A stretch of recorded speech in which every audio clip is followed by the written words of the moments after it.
بسم اللہ الرحمن الرحیم۔ حضرت ابو ہریرہ رضی اللہ تعالیٰ عنہ سے روایت ہے، انہوں نے کہا، رسول اللہ صلی اللہ علیہ وسلم نے فرمایا، مونچھیں اچھی طرح کاٹو اور داڑھیاں بڑھاؤ اور محبوس کی مخالفت کرو۔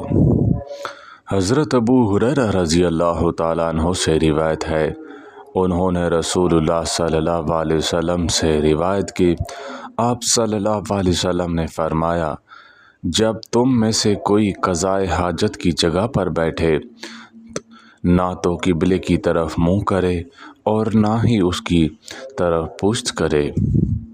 حضرت ابو ہریرہ رضی اللہ تعالیٰ عنہ سے یہ بھی روایت ہے، رسول اللہ صلی اللہ علیہ وسلم نے فرمایا، برکت اور عفت کا مالک ہمارا رب ہر رات کو جب رات کا آخری تہائی حصہ باقی رہ جاتا ہے تو دنیا آسمان پر نزول فرماتا ہے اور کہتا ہے، کون مجھے پکارتا ہے میں اس کی پکار سنوں، کون مجھ سے مانگتا ہے میں اس کو دوں، اور کون مجھ سے بخشش طلب کرتا ہے میں اس کو بخش دوں۔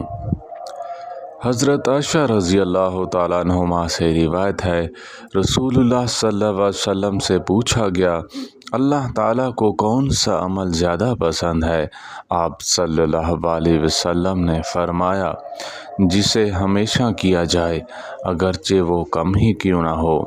اللہ تعالیٰ ہم سب کو پسندیدہ عمل کرنے کی توفیق عطا فرمائے۔ آخر دعوانا ان الحمد للہ رب العالمین۔